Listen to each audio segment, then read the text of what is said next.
할렐루야. 우리가 창세기 42장 말씀을 통해서 요셉의 생애에 대해서 함께 은혜를 나누고 있습니다. 요셉이 총리가 된 것, 그것은 그냥 된 것이 아니라 하나님의 언약과 계시에 의해서 된 것이죠. 그 고난과 그 희생을 우리가 이해하고 기억할 수 있어야 됩니다. 요셉의 생애를 간단히 보자면 계시를 받았습니다. 그 계시가 뭘까요? 꿈이죠. 요셉의 꿈. 꿈꾸는 자가 오는도다. 그래서 우리도 꿈꾸자. 이것이 아니라 하나님의 언약을 받은 것입니다. 하나님의 언약, 계시를 받은 자들에게는 반드시 임하는 것이 무엇이죠?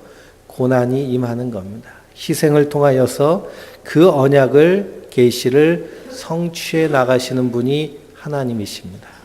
그러니 그 계시를 받은 자는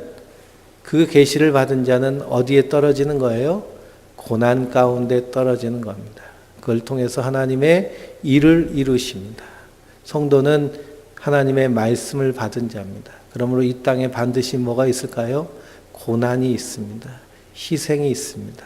그걸 통해서 그리스도의 십자가에 동참하는 자로 하나님 삼으셔서 하나님 나라에, 하나님의 교회에 합한 자로 삼으시는 줄 믿습니다. 그래서 정금과 같이 깨끗하게 훈련시키셔서 하나님 나라의 일꾼으로 쓰시는 것이 하나님 일하시는 방법입니다. 그 사이에 있는 요셉의 고난을 우리가 이해할 수 있어야 됩니다. 그러나 성경은 뭐라고 하나요? 하나님이 그와 함께 하심에 요셉이 형통한 자가 되었더라. 형통한 자란 이 세상에서 내가 되고 싶은 거 다 되고 하고 싶은 거 다 하고 벌고 싶은 거 다 하고 누리고 싶은 거 다 누리는 것이 형통이 아니라 하나님과 함께 하시면 그것이 형통한 것인 줄 믿습니다. 그래서 요셉이 그 엄청난 고난 가운데서 하나님 그를 통해서 하나님의 놀라운 일을 이루시죠. 그러므로 요셉의 고난을 그리스도의 모형으로 볼 때 자기의 잘못이 아닌 하나님의 뜻을 이루고자 하는 대속적 고난입니다. 그 대속은 뭐냐? 형제들의 죄악을 담당하는 고난이란 것이죠. 그 고난을 통과한 후에 형제들의 주가 되는 것이고, 그리고 그 형제들을 하나님 앞에 합당한 이스라엘의 12지파로 삼는 하나님의 그러한 일의 도구로 요셉이 쓰임받는 것을 보게 됩니다. 그 고난을 통과하고 하나님 그를 높이셨습니다. 애굽의 총리로 높이셨죠. 그래서 애굽의 모든 전권을 요셉이 가지고 있습니다. 왜 그러느냐? 하나님의 계획이 있으시기 때문이죠. 그것은 뭐냐? 7년, 6년 동안 온 세상 거민을 살리는 것뿐만 아니라 이스라엘 12지파를 하나님이 큰 민족으로 삼으시기 위해서 애굽을 마치 요람과 같이 사용하시는 겁니다. 그래서 애굽으로 이끄셔서 애굽에서 420년 동안 비록 종의 모습으로 있지만 큰 민족 하나님의 군대를 삼으시는 것이 하나님의 계획이고 뜻입니다. 그래서 그 12지파를 가나안에서 애굽으로 이주시키는 하나님의 계획 가운데서 쓰임받는 그 사람이 바로 요셉인 것이죠. 그래서 요셉은 이 엄청난 고난을 통과합니다. 그리고 그 형들을 만나게 됩니다. 그 형들을 만날 때 요셉의 형들이 양식을 구하려고 10명의 형이 요셉에게 와서 뭘 하나요? 절을 합니다. 절을 착 할 때 요셉의 뇌리 속에 무슨 생각이 탁 드는 거예요? 과거에 꾼 꿈이 이루어진 것을 이렇게 탁 생각하게 됩니다. 그러면서 그 안에서 역사하시는 하나님의 일하심, 하나님의 계획하심, 하나님의 뜻을 온전히 깨달아 알죠. 그래서 요셉이 내가 요셉이라고 먼저 밝히지 않습니다. 그 형들에게 우리 인간적인 마음 같아서는 당장 복수하고 싶지요. 저놈들 잡아서 매우 쳐라라고 할 수도 있습니다. 그러나 요셉은 당장 알아보지만, 그러나 하나님이 자기를 통해서 이루시는 일은 무엇이냐? 바로 자기를 통해서 자기 형제들을 하나님 앞에 합당한 자로 세우기 위해서 자기를 먼저 보내셨음을 깨닫는 것이 바로 요셉입니다. 그래서 요셉이 여러 가지로 자기 형들을 모른 채 하면서 시험하죠. 우리가 예수를 믿는다는 것은 사람의 힘으로는 불가능한 것. 그래서 오직 예수를 믿는 것은 하나님의 은혜로 된 줄 믿습니다. 이것은 기적과 같은 일입니다. 사람들이 다 버린 돌을요, 우리는 그 돌이 귀한 줄 알고 가져다가 내 인생의 최고의 귀한 보배로 삼는다는 것은, 그것은 세상 사람들 볼 때 이것은 미련한 것이고 말이 안 되는 것인데, 이렇게 하게 하시는 분은 하나님이십니다. 그래서 우리가 예수님을 나의 주인으로, 나의 아버지로 고백하게 되는 것은 성령이 아니고서는 할 수 없습니다. 그렇죠? 내가 스스로 하나님 되려고 하고 스스로 주인 되려고 하는 인생이 예수를 나의 주로 섬기고 주님의 말씀에 따라 순종하며 사려고 하는 것, 이것은 성령의 역사하심으로만 가능한 것입니다.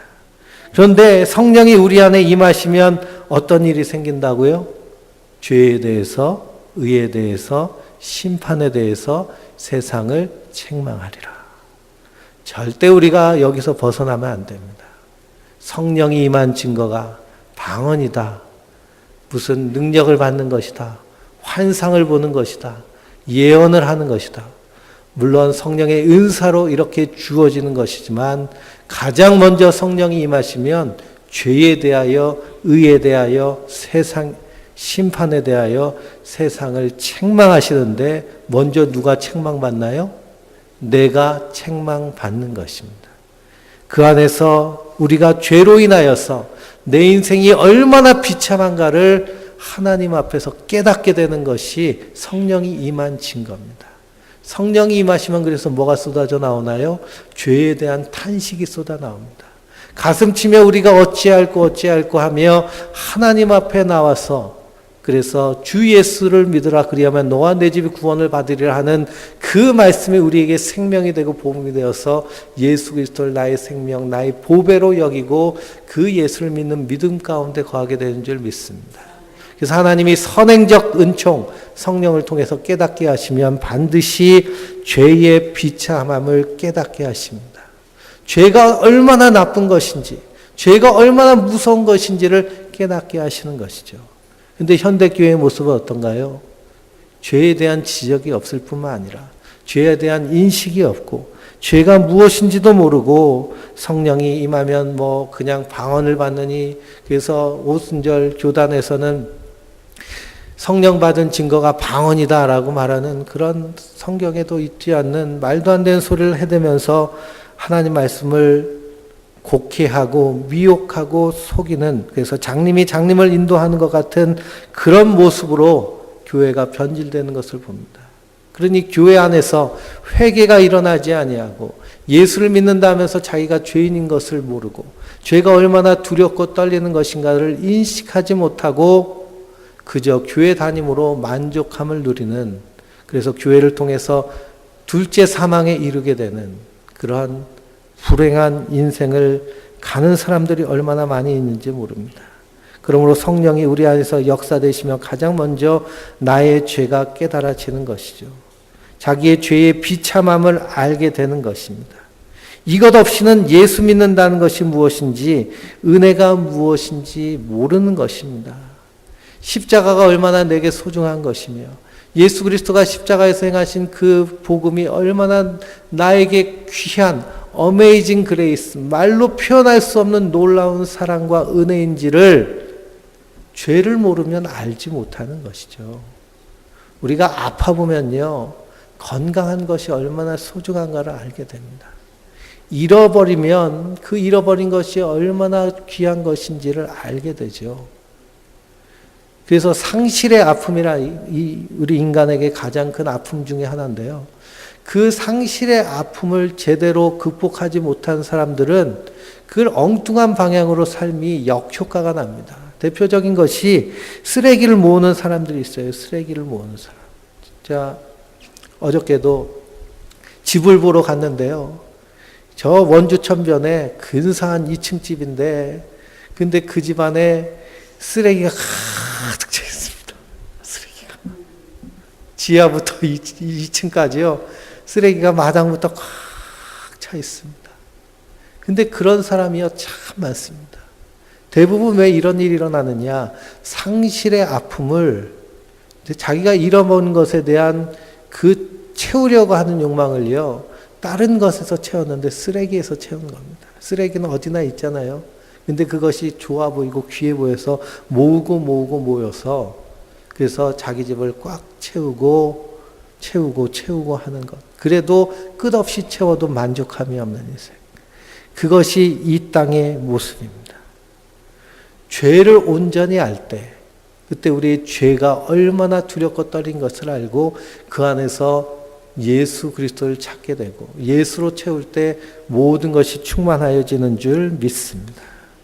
오늘 말씀을 통해서 요셉의 형들이 요셉을 만나면서 요셉이 그 형들에게 하는 여러 가지 일들을 통해서 그들이 무엇을 깨닫게 되느냐라는 것이죠. 그들이 무엇을 깨닫게 되느냐. 말씀을 통해 발견할 수 있습니다. 18절부터 우리 25절까지 읽어볼까요? 18절부터 25절. 한 절씩 읽겠습니다. 사흘 만에 요셉이 그들에게 이르되 나는 하나님을 경외하노니 너희는 이같이 하여 생명을 보존하라. 너희가 확실한 자들이면 너희 형제 중 한 사람만 그 옥에 갇히게 하고 너희는 곡식을 가지고 가서 너희 집안에 굶주림을 구하고 너희 막내 아우를 내게로 데리고 오라. 그리하면 너희 말이 진실함이 되고 너희가 죽지 아니라 하니 그들이 그대로 하니라. 그들이 서로 말하되 우리가 아우의 일로 말미암아 범죄하였도다. 그가 우리에게 애걸할 때 그 마음의 괴로움을 보고도 듣지 아니하였으므로 이 괴로움이 우리에게 임하도다. 루벤이 그들에게 대답하여 이르되 내가 너희에게 그 아이에 대하여 죄를 짓지 말라고 하지 아니하였느냐. 그래도 너희가 듣지 아니하였느니라. 그러므로 그의 핏값을 치르게 되었도다 하니 그들 사이에 통역을 세웠으므로 그들은 요셉이 듣는 줄을 알지 못하였더라. 요셉이 그들을 떠나가서 울고 다시 돌아와 그들에게 말하다가 그들 중에 시몬을 끌어내어 그들의 눈앞에서 결박하고 명하여 곡물을 그 그릇에 채우게 하고 각 사람의 돈을 그 자루에 도로 넣게 하고 또 길 양식을 그들에게 주게 하니 그대로 행하였더라. 아멘. 자기 형들임을 알고 오히려 더 엄한 말로 너희는 정탐꾼들이다 라고 하면서 그들을 가둬버리죠. 3일 동안 감옥에 갇혀 있습니다. 사흘 만에 요셉 앞에 끌려왔을 때 그들 가운데서 생각난 것이 뭘까요? 그들이 지은 죄가 생각나는 것입니다. 그들이 지은 죄가 생각나는 거예요. 그 죄란 무엇이냐? 자기의 혈육인 자기의 동생인 요셉을 죽이려고 했다가 노예로 팔아버린 그 죄가 생각나는 겁니다. 수십 년 만에 그 죄가 사람은요 생각하기 싫은 것들을 무의식 속에 담아넣는데 그래서 아닌 척 살아가는데 그런데 요셉이 한 이 일을 통하여서 그들의 죄가 깨달아지고 죄가 생각나게 되는 것입니다. 그래서 그 형제들이 말합니다. 그 형제들이 너희 막내 아우를 그 형제들이 말하기를 우리가 그 동생 요셉을 그렇게 악하게 그를 죽이려고 하였다가 우리가 이 고생을 하는구나 라고 소리를 치며 서로 나무라면서 죄를 깨닫게 되죠. 그래서 21절 말씀해 보니까 우리가 아우의 일로 말미암아 범죄하였도다. 그가 우리에게 애걸할 때에 그 마음의 괴로움을 보고도 듣지 아니하므로 그 괴로움이 우리에게 임하도다 라고 고백합니다. 그러므로 죄가 깨달아지는 것이죠. 루벤이 또 한마디 더 합니다. 죄를 짓지 말라고 하지 않았느냐. 근데 우리가 이렇게 큰 죄를 졌으니 그 핏값을 지금 치른다 라고 말하는 것이죠. 요셉은 그들이 하는 말을 다 듣고 있는 겁니다. 그럼에도 불구하고 요셉은 어떻게 하나요? 시몬을 잡아서 볼모로 두고 그리고 막내 베냐민을 데려오라고 겁박을 합니다. 26절부터 또 읽겠습니다.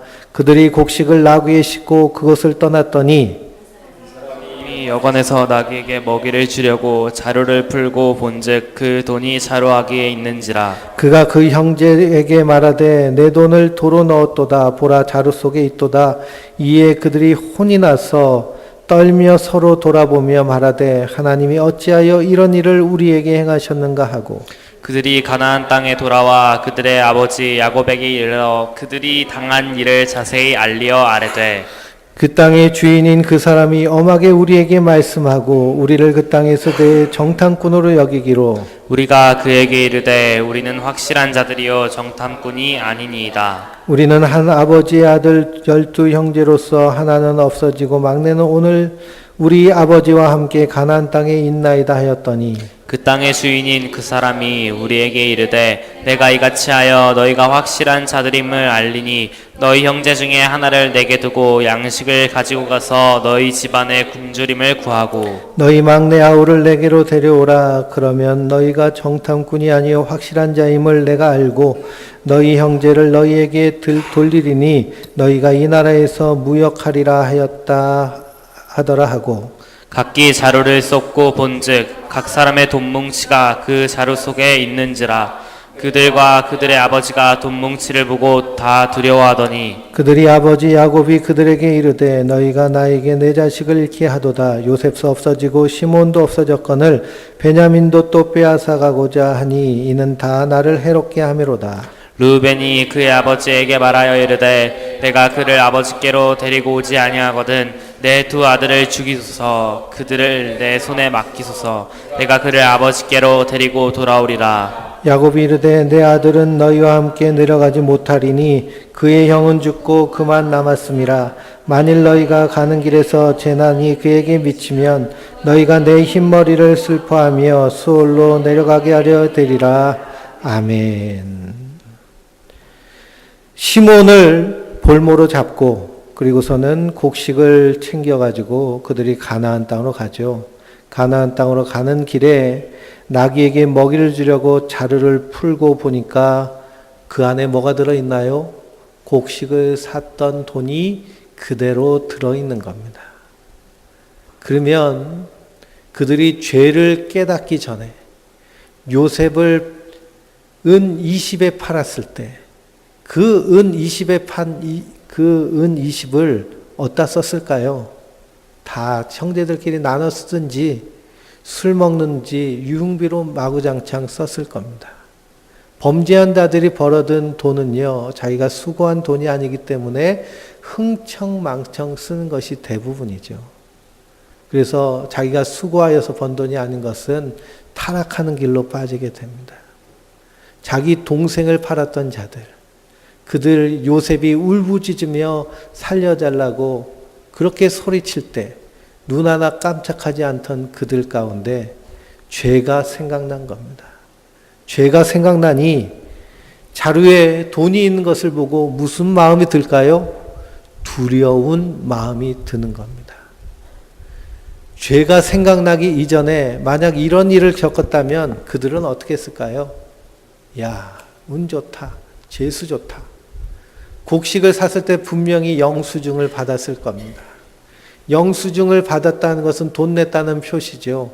영수증을 받았는데 돈이 다시 돌아온다면 그 사람들은 자기 형제도 판 사람들이기 때문에 도둑놈 심보를 가지고 있는 야곱의 아들들, 그들은 기뻐하며 즐거워하며 한 잔 걸쳤을 겁니다. 그런데 죄가 깨달아진 그 이후에는 그 마음 가운데 어떤 마음이 드는가요? 두려운 마음이 드는 겁니다.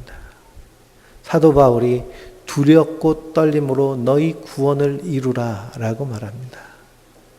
성령이 우리 안에 임하시면 먼저 우리가 죄에 대하여서 탄식하게 되죠. 그리고 믿음의 주 온전케 해주신 예수만 바라보게 됩니다. 그러면서 이 땅에서 하루하루 살아갈 때 우리 안에서 성령께서 역사하시면 우리가 이 땅에서 이루어지는 죄악의 모든 일들, 또 내가 거기에 죄 가운데 있다면 우리 안에서 두려움을 주시는 겁니다. 사도 바울은 복음을 증거하면서 두려워서 떠는 자였습니다. 그 두려운 하나님을 바라보며 두렵고 떨림으로 자기 구원을 이루어 갔습니다. 다메섹 도상에서 예수님을 만나기 이전에 사도 바울은 어떤 사람이었나요? 아주 득이한 사람입니다. 기세등등한 사람. 이스라엘 중에, 유대인들 중에 자기처럼 의로운 자가 없습니다. 자기는 날 때부터 로마인임에도 불구하고 바리새인이고 가말리아 학파에서 최고의 공부를 한 최고의 학파의 출신이며 모든 제사장들과 서기관들과 바리새인들이 신임하는 의로운 사람 중에 의로운 사람. 스데반 집사님을 돌로 칠 때 스스로 자기가 증인으로 나서서 자기의 의로움을 자랑했던 사람이 바로 바울입니다. 근데 그 바울이 다메섹 도상에서 부활하신 예수님을 만나죠. 사울아 사울아 내가 어찌하여 나를 박해하느냐. 그 부활하신 예수님을 만나고 이 바울은 완전히 깨어져 버립니다. 자기가 얼마나 죄인인 것, 하나님의 원수인 것과 자기 안에 있는 죄가 얼마나 비참한지를 깨닫게 되는 것이죠. 그로 말미암아 두렵고 떨림으로 하나님 앞에서 사람 앞에서 행한 자가 바로 사도 바울입니다. 그래서 날마다 나를 쳐서 복종함은 남은 구원한 후에 나는 하나님께 버림받을까 두려워하여서 자기를 쳐서 복종하는, 그래서 자기는 날마다 죄인 중에 죄인임을, 괴수임을 인정하며 주님의 십자가 앞에 낮은 자로 나아간 사람이 바로 사도 바울의 모습입니다. 성령이 우리 안에 임하시면 우리의 인생의 모습이 그런 모습으로 나아가는 것입니다. 그 죄의 고통, 죄의 그런 심각함, 그 비참함을 깨닫고 그리고 우리의 삶의 순간순간 이루어지는 일에 대하여서 두렵고 떨림으로 나아가는 것이죠. 그래서 신앙생활은 우리가 그리스도 안에서 기쁨과 감사가 넘치지만 다른 한면으로는 두렵고 떨림으로 나아가는 것이 신앙생활의 모습입니다.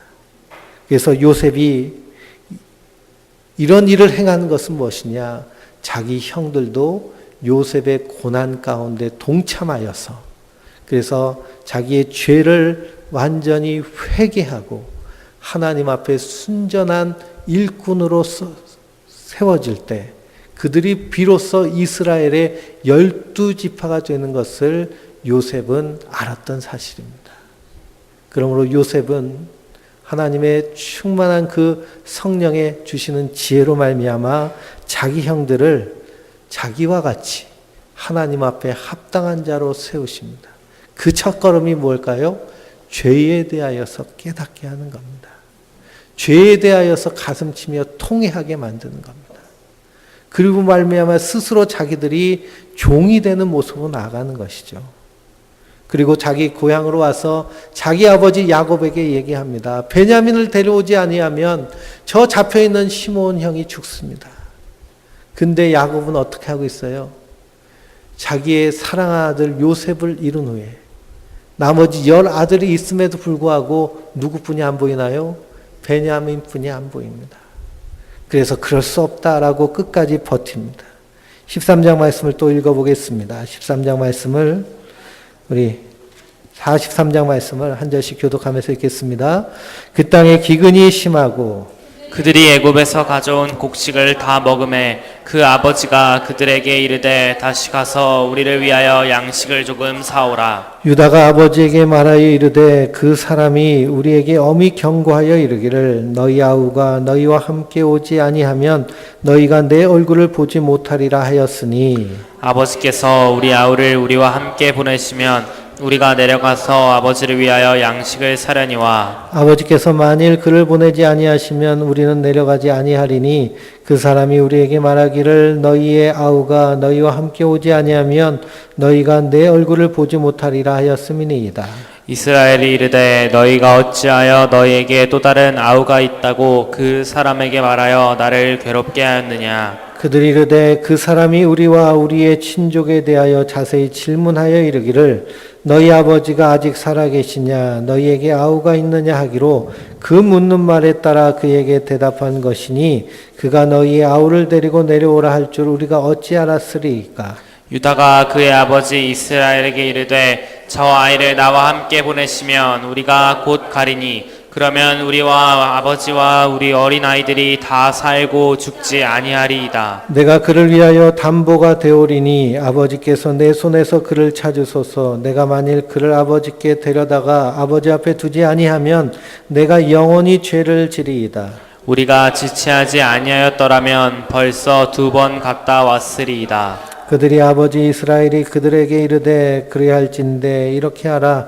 너희는 이 땅의 아름다운 소산을 그릇에 담아 가지고 내려가서 그 사람에게 예물로 드릴지니 곧 유향 조금과 꿀 조금과 향품과 몰약과 유향나무 열매와 감 복숭아이니라. 너희 손에 갑절의 돈을 가지고 너희 자루아귀에 도로 넣어져 있던 그 돈을 다시 가지고 가라. 혹 잘못이 있었을까 두렵도다. 내 아우도 데리고 떠나 다시 그 사람에게로 가라. 전능하신 하나님께서 그 사람 앞에서 너희에게 은혜를 베푸사 그 사람으로 너희 다른 형제와 베냐민을 돌려보내게 하시기를 원하노라. 내가 자식을 잃게 되면 이르리로다. 그 형제들이 예물을 마련하고 갑절의 돈을 자기들의 손에 가지고 베냐민을 데리고 애굽에 내려가서 요셉 앞에 서니라. 요셉은 베냐민이 그들과 함께 있음을 보고 자기의 청지기에게 이르되 이 사람들을 집으로 인도해 드리고 짐승을 잡고 준비하라. 이 사람들이 정오에 나와 함께 먹을 것이니라. 청지기가 요셉의 명대로 하여 그 사람들을 요셉의 집으로 인도하니 그 사람들이 요셉의 집으로 인도됨에 두려워하여 이르되 전번에 우리 자루에 들어있던 돈의 일로 우리가 끌려가는도다. 이는 우리를 억류하고 달려들어 우리를 잡아 노예로 삼고 우리의 나귀를 빼앗으려 함이로다 하고 그들이 요셉의 집 청지기에게 가까이 나아가 그 집 문 앞에서 그에게 말하여 이르되 내 주여 우리가 전번에 내려와서 양식을 사가지고 여간에 이르러 자루를 풀어본즉 각 사람의 돈이 전에 그대로 자루 어기에 있기로 우리가 도로 가져왔고 양식 살 다른 돈도 우리가 가지고 내려왔나이다. 우리의 돈을 우리의 자루에 넣은 자가 누구인지 우리가 알지 못하나이다. 그가 이르되 너희는 안심하라. 두려워하지 말라. 너희 하나님 너희 아버지의 하나님이 재물을 너희 자루에 넣어 너희에게 주신 것이니라. 너희 돈은 내가 이미 받았느니라 하고 시몬을 그들에게로 이끌어내고 그들을 요셉의 집으로 인도하고 물을 주어 발을 씻게 하며 그들의 나귀에게 먹이를 주더라. 그들이 거기서 음식을 먹겠다 함을 들었으므로 예물을 정돈하고 요셉이 정오에 오기를 기다리더니 요셉이 집으로 오매 그들이 집으로 들어가서 예물을 그에게 드리고 땅에 엎드려 절하니 요셉이 그들의 안부를 물으며 이르되 너희 아버지가 말하던 그 노인이 안녕하시냐 너희도 생존해 계시느냐.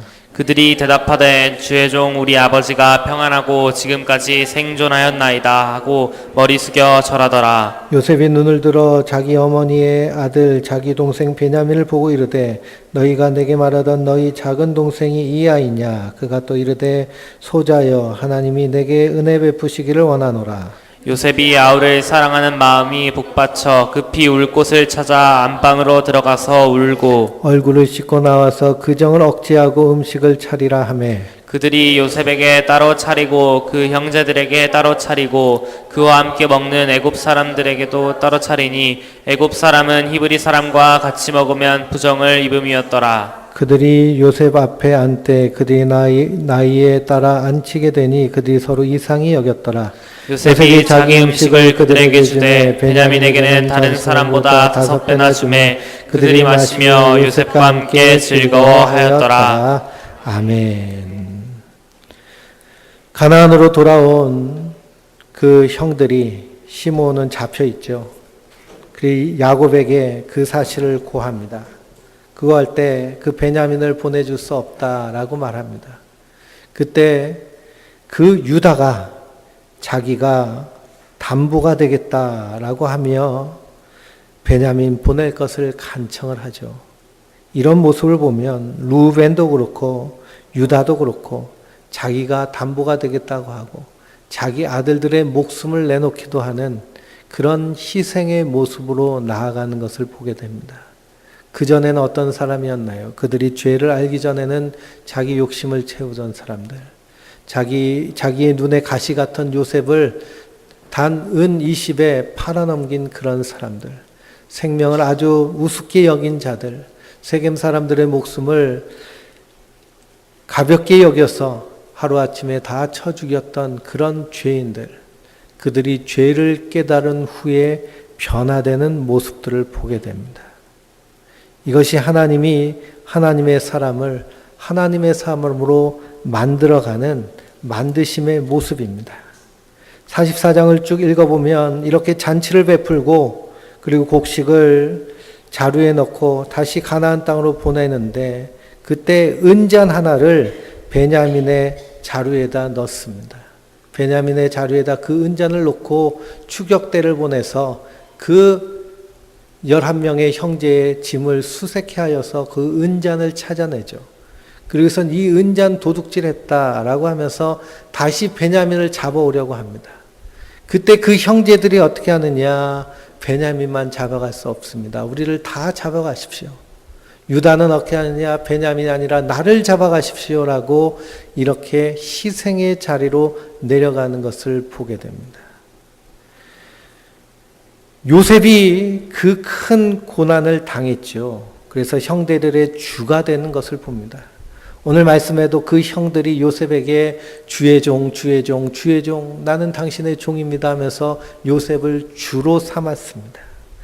그래서 요셉이 형제들의 주가 된 것은 자기의 출세를 위함이 아니고 자신의 그 고난을 통하여 형제를 살리기 위한 주가 됨을 알게 된 것이죠.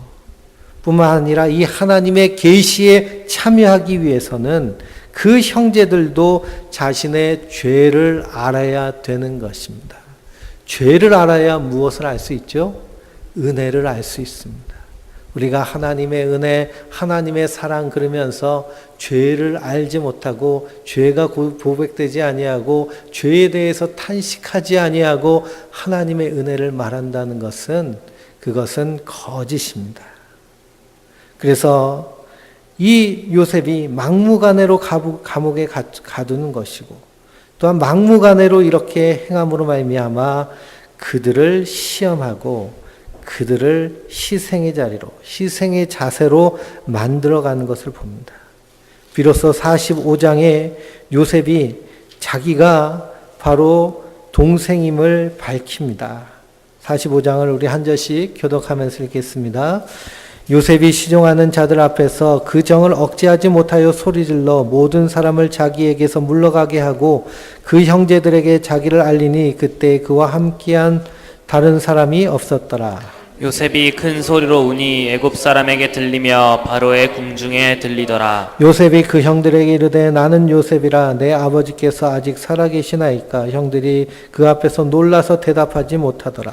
요셉이 형들에게 이르되 내게로 가까이 오소서. 그들이 가까이 가니 이르되 나는 당신들의 아우 요셉이니 당신들이 애굽에 판 자라. 당신들이 나를 이곳에 팔았다고 해서 근심하지 마소서. 한탄하지 마소서. 하나님이 생명을 구원하시려고 나를 당신들보다 먼저 보내셨나이다. 이 땅에 2년 동안 흉년이 들었으나 아직 5년은 밭가리도 못하고 추수도 못할지라. 하나님이 큰 구원으로 당신들의 생명을 보존하고 당신들의 후손을 세상에 두시려고 나를 당신들보다 먼저 보내셨나니 그런즉 나를 이리로 보내는 이는 하나님이시라. 하나님이 나를 바로에게 아버지로 삼으시고 그 온 땅의 집에 주로 삼으시며 애굽 온 땅의 통치자로 삼으셨나이다. 당신들은 속히 아버지께로 올라가서 아뢰기를 아버지의 아들 요셉의 말에 하나님이 나를 애굽 전국의 주로 세우셨으니 지체 말고 내게로 내려오사 아버지의 아들들과 아버지의 손자들과 아버지의 양과 소와 모든 소유가 고센 땅에 머물며 나와 가깝게 하소서.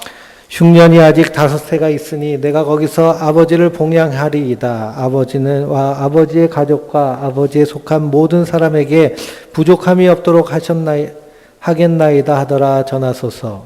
당신들의 눈과 내 아우 베냐민의 눈이 보는 바 당신들에게 이 말을 하는 것은 내 입이라. 당신들은 내가 애굽에서 누리는 영화와 당신들의 본 모든 것을 다 내 아버지께 아뢰고 속히 모시고 내려오소서 하며 자기 아우 베냐민의 목을 안고 우니 베냐민도 요셉의 목을 안고 우니라. 같이 읽겠습니다. 요셉이 또 형들과 입맞추며 안고 오니 형들이 이제서야 요셉과 말하니라. 아멘. 요셉이 형들에게 자기 정체를 밝히죠. 그러면서 당신들이 나를 팔았다고 근심하지 말고 한탄하지 마소서. 하나님이 생명을 구원하시고 나를 당신보다 먼저 보내셨나이다. 바로 요셉이 그리스도의 그림자 그리고 모형이 되는 것은 산돌 대신 그리스도를 사람들이 버렸죠. 요셉을 그 형들이 버렸습니다. 그러나 하나님이 그를 보배로운 산돌로 삼으셨습니다. 요셉을 보배로운 산돌로 삼으셨습니다. 다시 요셉이 그 형들을 택하여서 하나님의 보배로운 산돌로 연결시키는 모습을 우리가 말씀을 통해서 발견할 수 있습니다.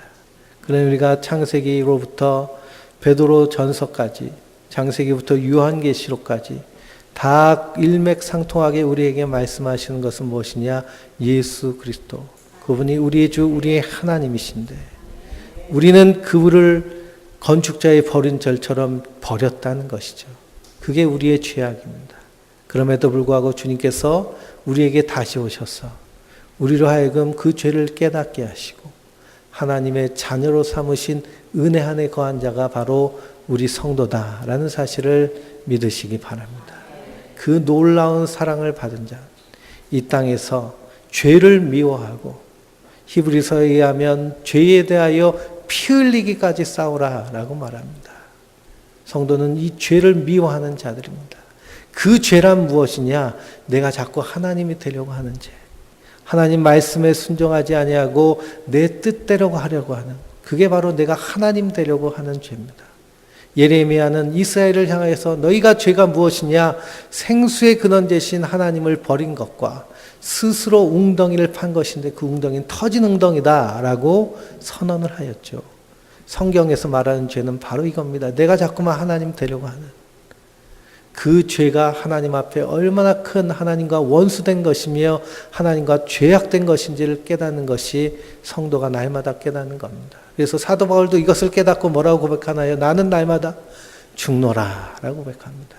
나는 날마다 그리스도와 함께 죽고 그리스도와 함께 다시 삶으로 우리가 그리스도와 연결되어서 하나님의 교회로 신실한 하나님의 백성으로 온전히 설 수 있도록, 그래서 하루하루 살면서 죄를 미워하고 예수 닮기를 위해서 힘쓰고 애쓰는 그런 주님의 아름다운 주님의 백성